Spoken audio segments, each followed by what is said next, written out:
Hello, everyone. Welcome to the Milwaukee Public Library's presentation of Storied and Scandalous Wisconsin, A History of Mischief, Menace, Heroes, and Heartbreak by the wonderful Anna Lardinois. And here's the wonderful book here.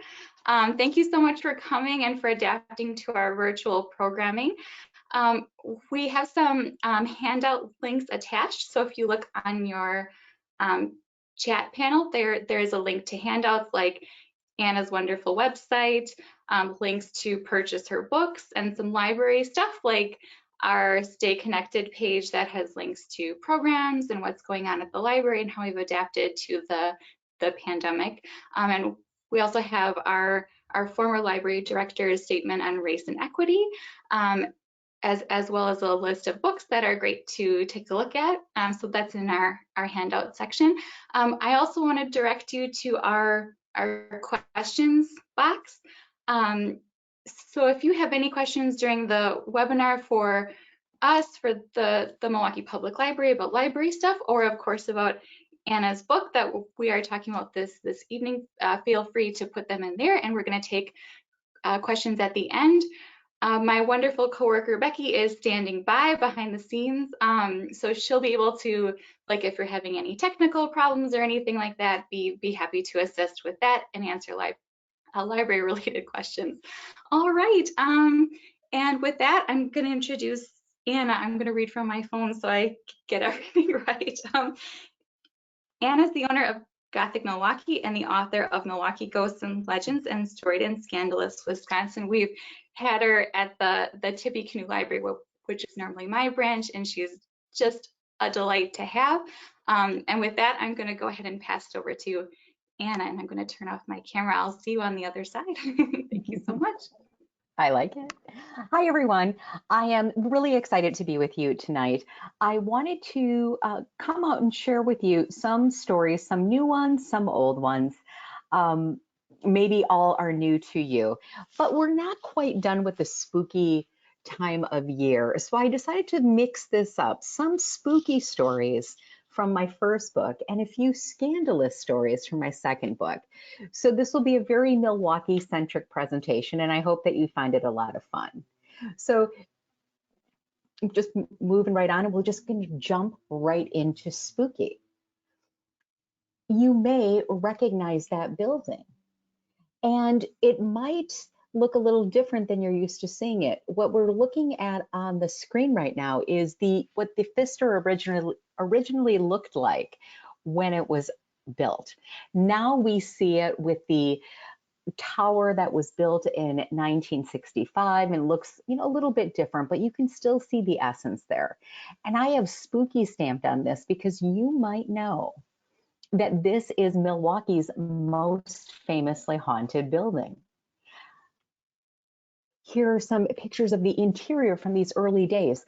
So in the very beginning, there was a man named Guido Pfister, and he had a dream that he wanted to build one of the most fantastic hotels in the Midwest.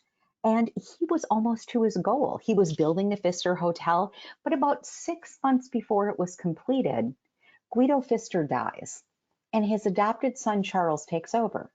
And Charles is the day-to-day operations manager in the hotel from the time it opens in 1893 until Charles dies in 1927. And just knowing that little bit about him, it probably doesn't surprise you that he's the most seen apparition in the hotel. Well, of course he is, because this was his entire life. And many people think it's his entire afterlife. If we see the photo on the left side of the screen, that was originally the dining room. It is now the Imperial Ballroom on the 7th floor. It's one of the places that people claim to see the spirit of Charles Pfister.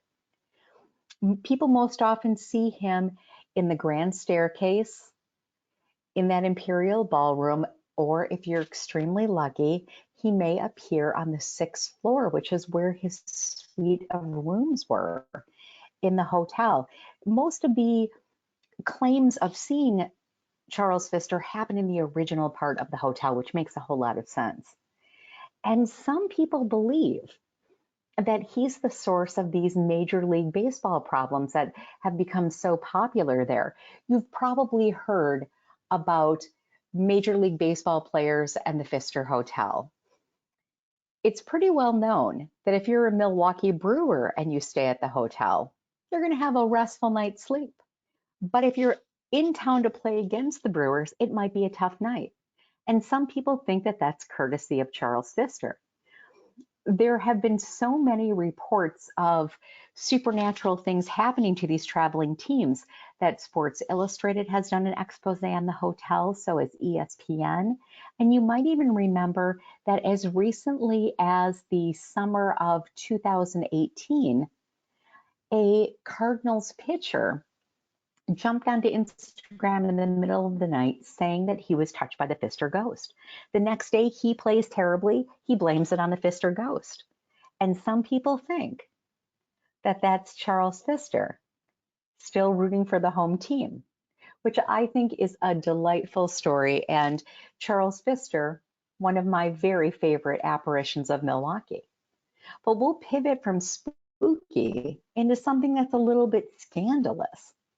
So what you're looking at on the screen now is the aftermath of an explosion that was predicted by Milwaukee's psychic detective, Doc Roberts.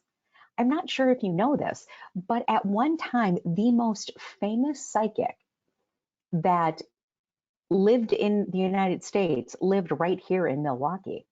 His name was Doc Roberts, and people called him the American Sherlock Holmes. They called him a psychic detective, and he loved those names.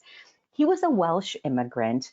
He felt that he had the sixth sense quite early in his life, and he decided not to learn how to read because he got the impression that if he knew how to read, it would somehow mess with his ability to connect with his sixth sense.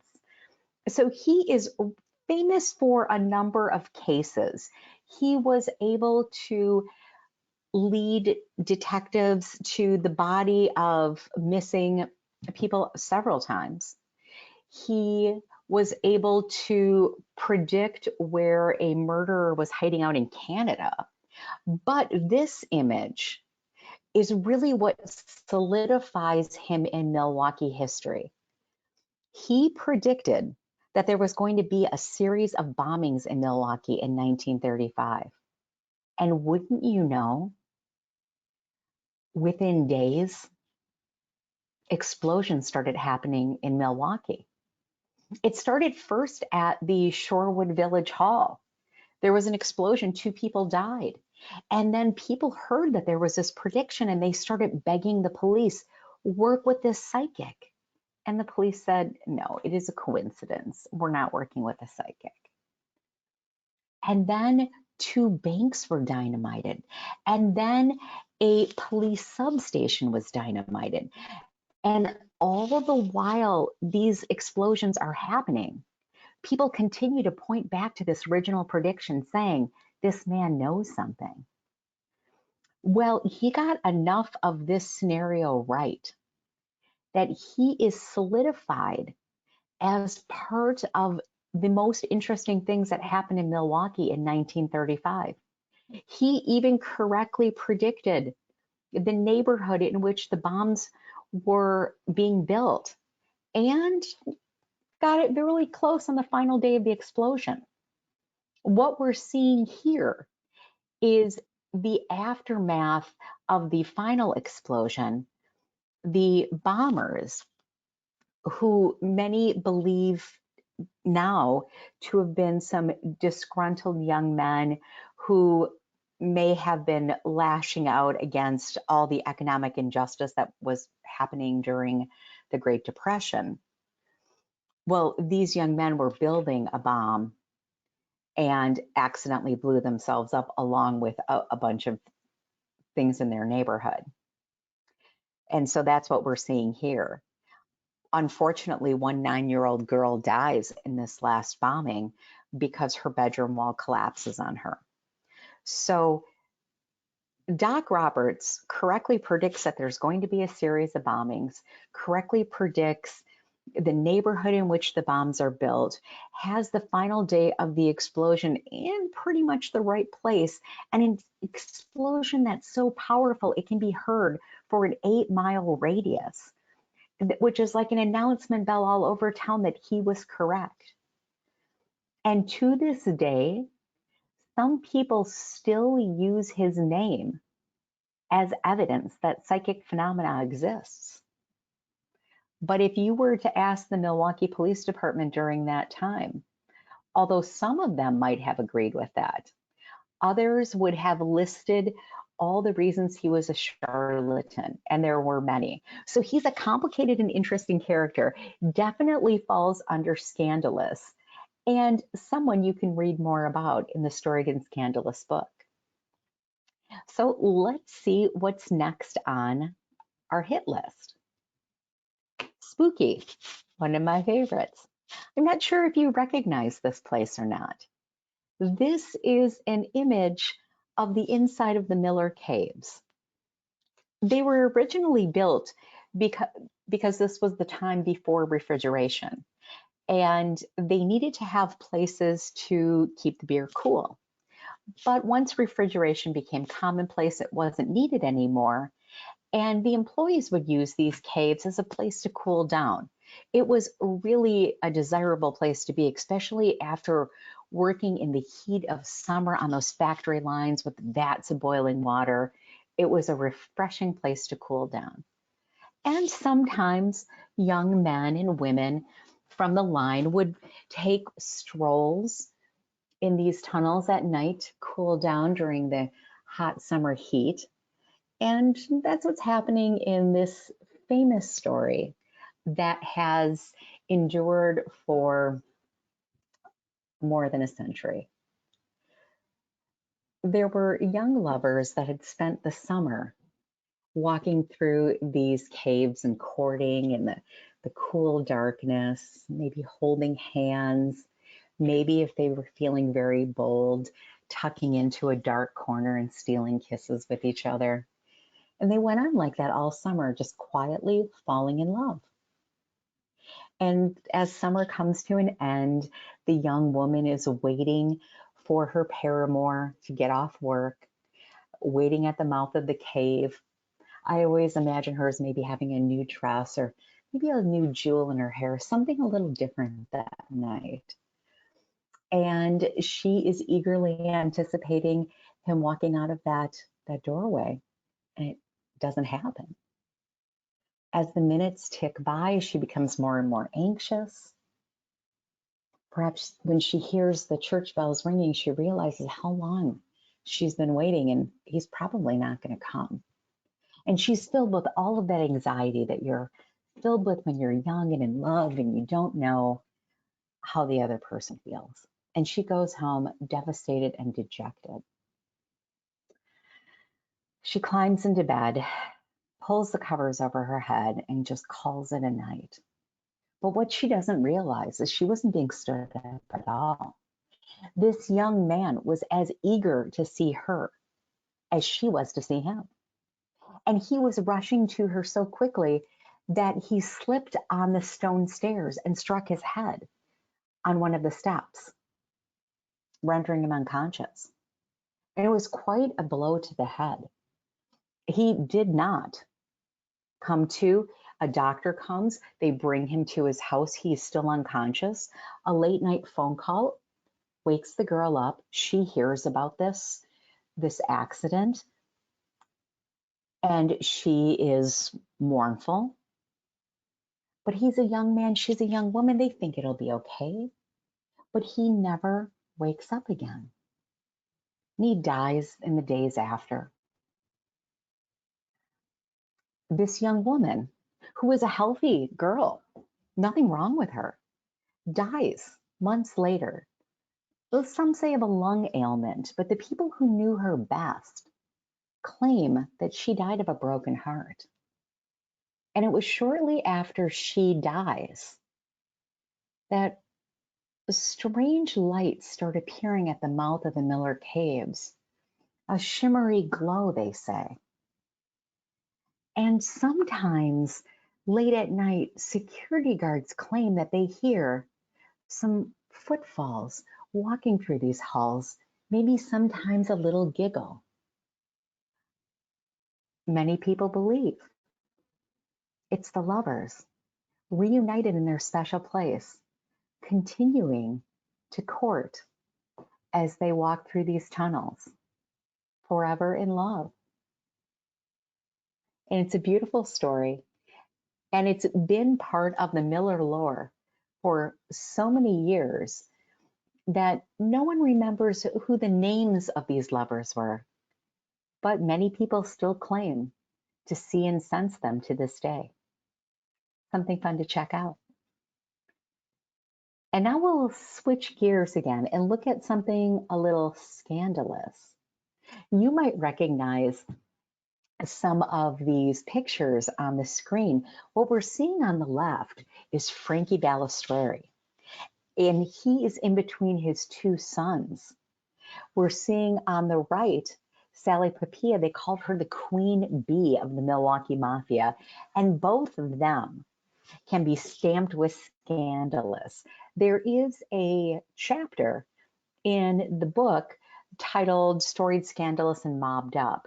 And it talks about the Milwaukee Mafia, the Madison Mafia, and then gives you some of the special stories that we all treasure. Like we all love the story of the John Dillinger shootout that happened in Wisconsin that changed the way the FBI tracked people going forward. So it's extremely famous. But these are local legends, and I thought you might like to talk about them tonight. So if we talk about Sally, she is an exciting lady, and it's too bad that there isn't more information on her because I think she would be a fascinating book. She had a rough life, but a personality that let her get away with everything. So a tiny woman, but a lion of a woman, she ran the infamous Sally Steakhouse, which was in the Knickerbocker Hotel.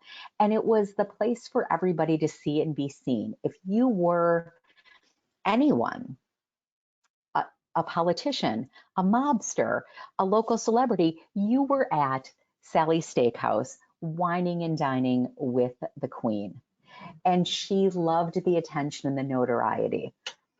She becomes the focus of a fairly intense police investigation when she makes a loan to a chef to help open a restaurant. And he's not paying her back as quickly as she wants. So she threatens this man repeatedly.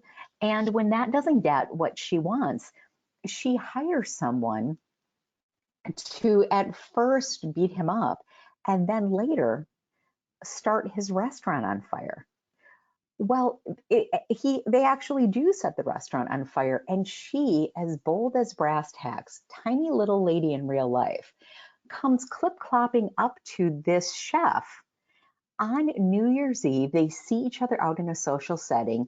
She comes up to him, strikes a match, lets it burn down, letting him know that, yes, indeed, she is the one that's behind the fire at his restaurant. Well, she ends up kind of serving time. She spends it in part-time jail, and she only is there, I think, from maybe midnight to 6 a.m. or something really strange like that because she's running a restaurant and for a short amount of time.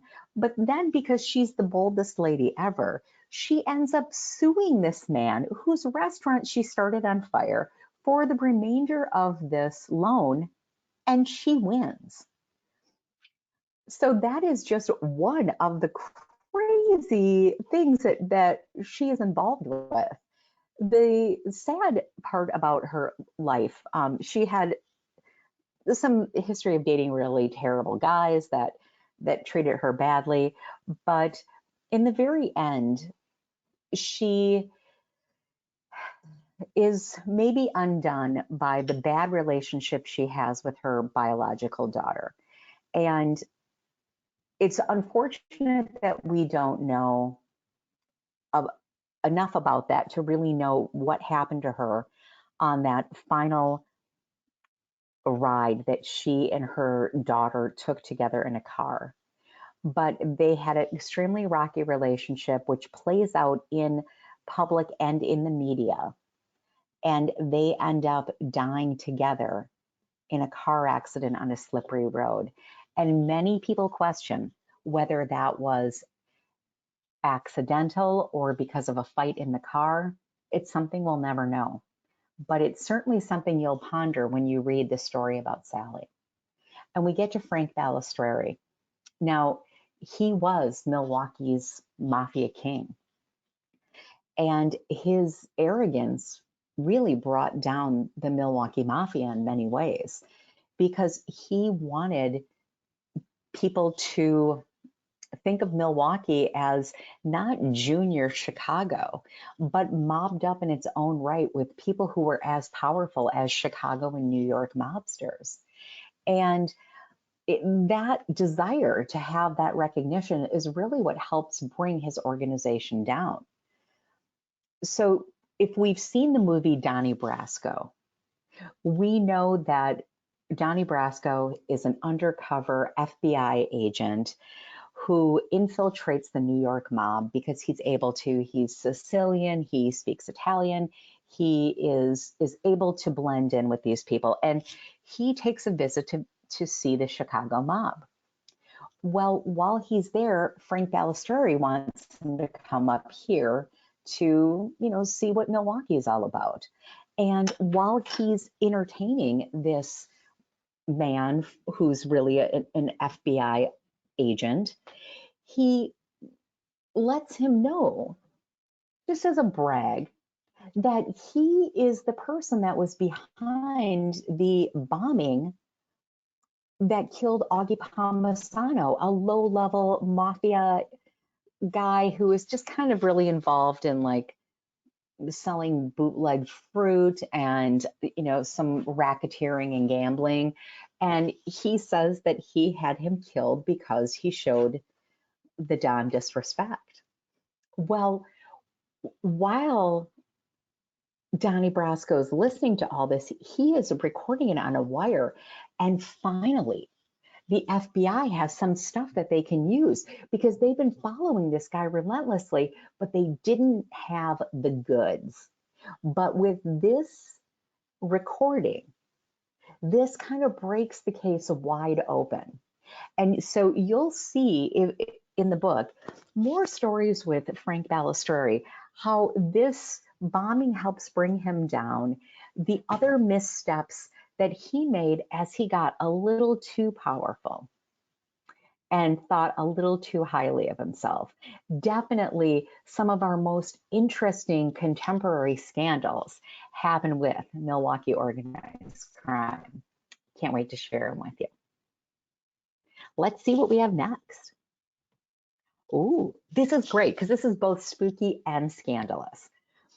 And this is the final story that I'll tell you, and then I'll be happy to take questions. It's a little bit longer, so relax.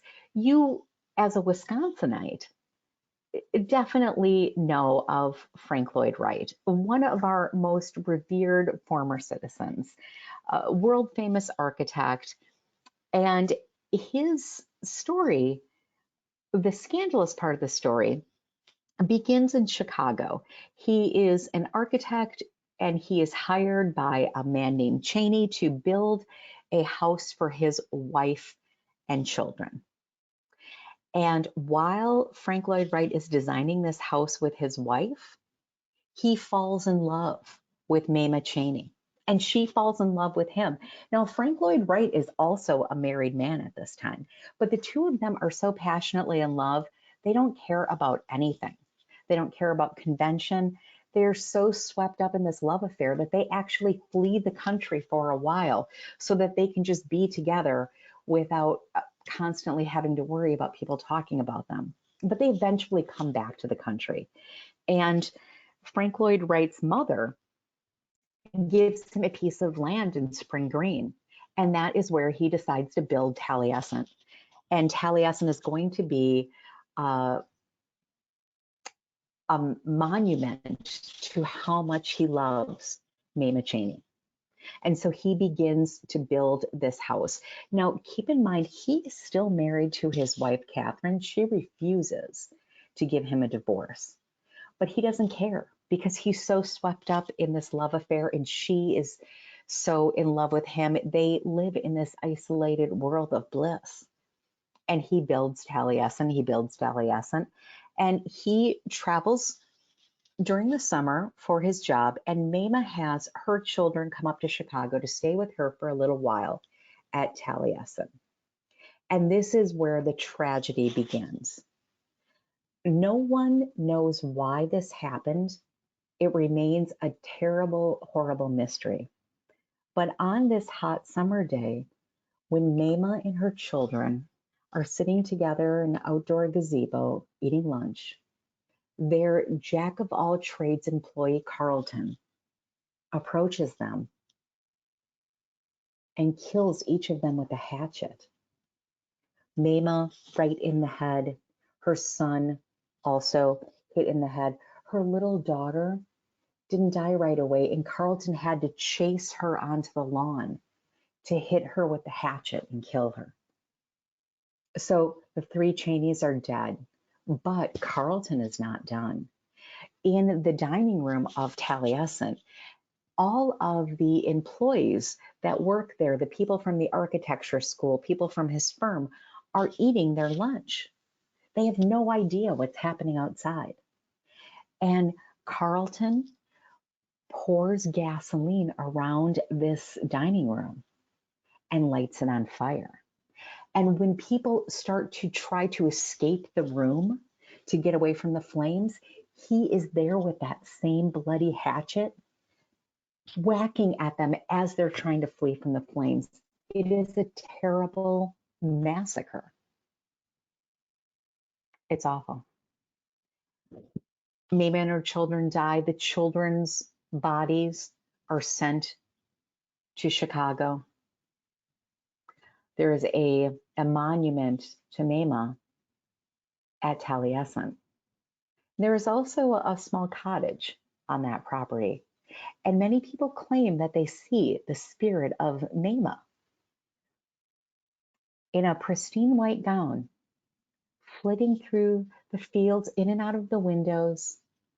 She looks very serene there. She still appears. But the scandal doesn't end there, and neither does the spooky. Frank Lloyd Wright comes back to see the monument to his love, his greatest creation, Taliesin, destroyed. The one true love of his life, dead. And he tries to pick up the pieces. So he rebuilds Taliesin exactly as it was. And he finds another woman because Catherine eventually lets him go, but their union isn't a happy one. And Taliesin isn't the reflection of love that he had hoped it would be. And on a stormy night, lightning strikes Taliesin, and it strikes the bedroom that Frank and Mama shared. And this bolt of lightning comes through the phone line, causing a fire. And you don't need to be a paranormal expert to see something in that, some kind of message being sent from beyond. And the building burns again. So the Taliesin that we visit today, that's actually the third version of that home. On a sad closing note to this terrible tale, one of Frank Lloyd Wright's hopes was that he would be laid to rest when he finally died next to Mama on the grounds of Taliesin. But his wife, his final wife, his much younger Russian wife, who was actually the daughter of Stalin, true, you can look it up, she did not honor that request and instead had him cremated. And when she died, had herself cremated and then ordered that the ashes be mixed and cast out. So this man, who really only wanted to be with Mama Cheney. Never got to spend the time with her. And that is a little scandalous and a little spooky. So those are a few samples of the stories that you're going to find in Storied and Scandalous Wisconsin. I cover organized crime, vice, which would be prostitution, bootlegging. We've got a bunch of love triangles. They all end in death. So some fascinating stuff. If you like that more seamy side of history, I think you'll find it a fun and breezy read. I would love to open this up to questions now, if anyone has any.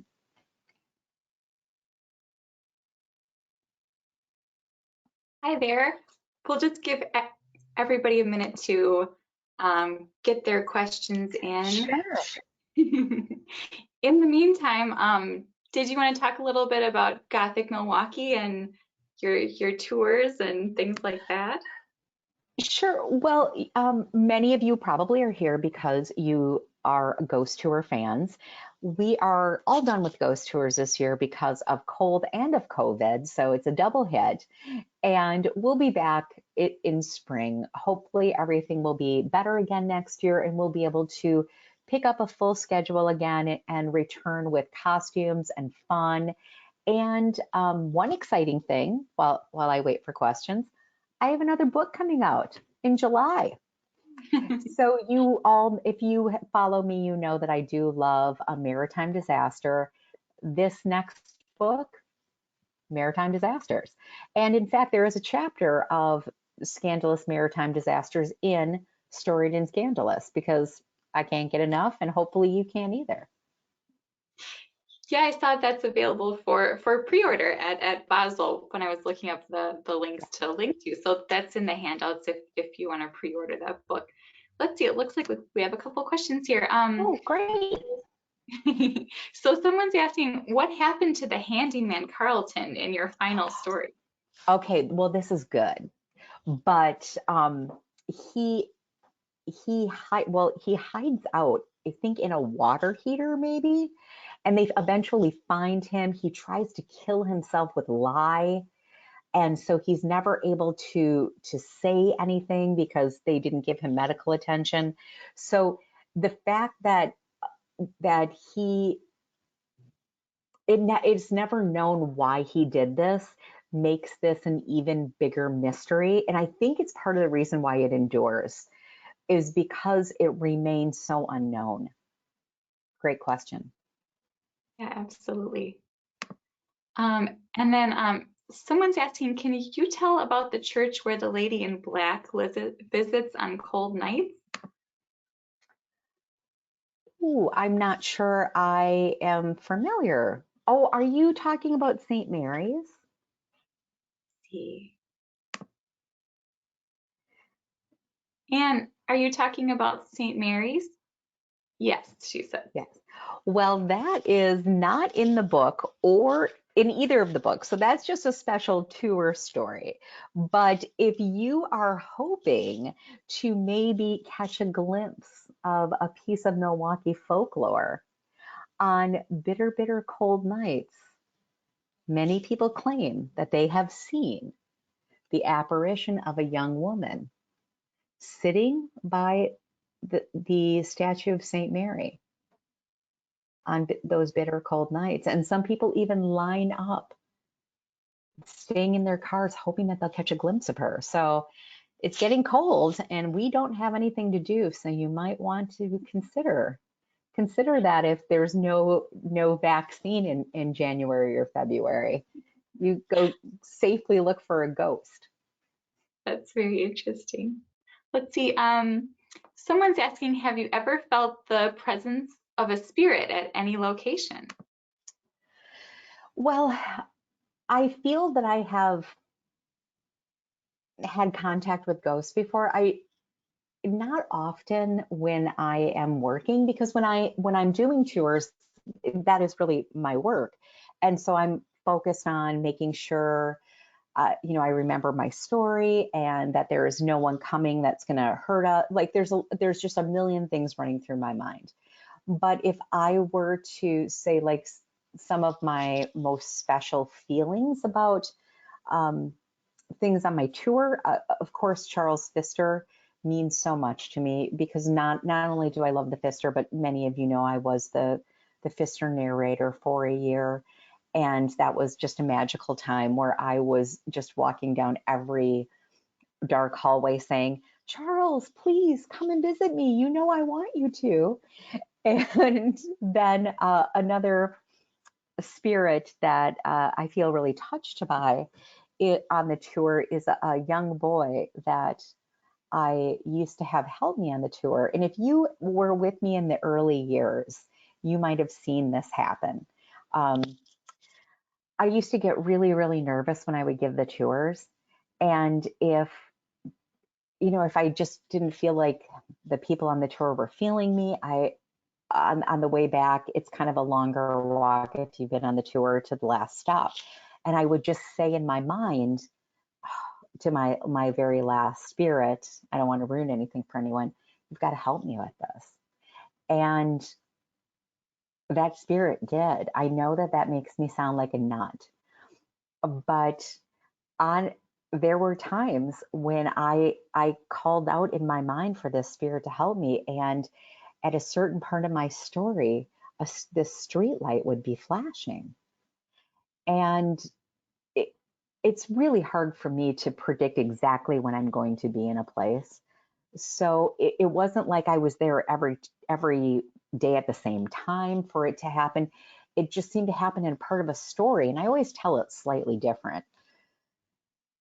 And then it just stopped happening. And weirdly, or interestingly, whichever, a medium once came on the tour. Like, I didn't invite her or anything. She was just a person who had a ticket, and she stayed afterwards to talk to me. And I told her about this spirit, and she said the sweetest thing that made my heart so happy, because I was saying how much I miss this particular spirit and how much he really helped me. And she said, oh, he knows, and he just doesn't do that anymore because you don't need him anymore. And that just really melted my heart, because I like to think that this spirit and the spirits on my tour for the most part are watching over and feeling respected and honored and remembered. And that's really what I hope I can do. That's so neat. All right, I'm going to ask you another question here. Someone says, have you ever experienced a negative encounter with a ghost or spirit? Well, I do not do a lot of the things that bring that. Like, for example, because people who haven't worked with me before aren't always sure what I do, I sometimes get invited to seances and things, and I don't go to those because that's just not my jam. And I also don't go ghost hunting. And I am not judging anyone who goes ghost hunting because everyone is different. But I think about myself. And let's say I come back as a ghost and I am just in my house like I am right now. Do I want someone to come in my house at 3 in the morning and start screaming and saying, turn on this flashlight, do this? No, I don't even want you to come into my house now when I'm living. So I don't want strangers running through my rooms. And so that's why I don't do it. It just doesn't feel like a comfortable fit for my personality. And I think that those are the kind of things that people are doing when they're having negative experiences. I've certainly had negative feelings, and I usually change my location. I do something different. I close it off because I'm just here to be compassionate and let someone tell their story if they want to. Absolutely. We have another question here. Just a lot of thank yous. Oh, that makes me really happy. I know that there's a million things that you can do right now. So thank you very much for being interested in hearing my stories and listening about my new book. I really appreciate everyone so much, and I hope you know that. Oh yeah, absolutely. I just want to give this another plug. I've been reading it today, and it's just really, really interesting. Like the variety of stories, it's a lot of fun, and I really recommend it if you're able to. check it out. It just came out recently, so copies at the library you might have to be on hold for just a little bit, but they should be coming in soon. They're going through processing, and then they're also, of course, available on Anna's website and at Boswell, and she has those 3 books, and they're all great. And her shipwreck book is coming out in July, so we hope to have that. I also want to give a quick plug. I host the History Buff Book Club, and if you're interested in kind of spooky things like this, in January we're doing this book called The Indifferent Stars Above: The Harrowing Saga of the Donner Party Bride by Daniel James Brown. So that should be kind of in keeping with spooky, spooky kind of scandalous, strange events. So that'll be in January, and I hope you guys can make it. Anyway, are there any other questions? I'm just going to give everybody just another minute if there are any burning questions we missed. I'm just going to make sure I didn't miss any too. Right, just lots of thank yous. Well, thank you all so much. I'm genuinely grateful that you would want to spend your time doing this. So thank you all. Have a wonderful night. Follow me on social media if you like free stories and other hot tips for how to stay spooky in the off season. I love it. And I'm just making sure there's not one more question. Oh, great stories. Thank you. Thank you. Thank you, everyone. Have a good night. Thank you so much, Anna. Bye-bye. Bye-bye.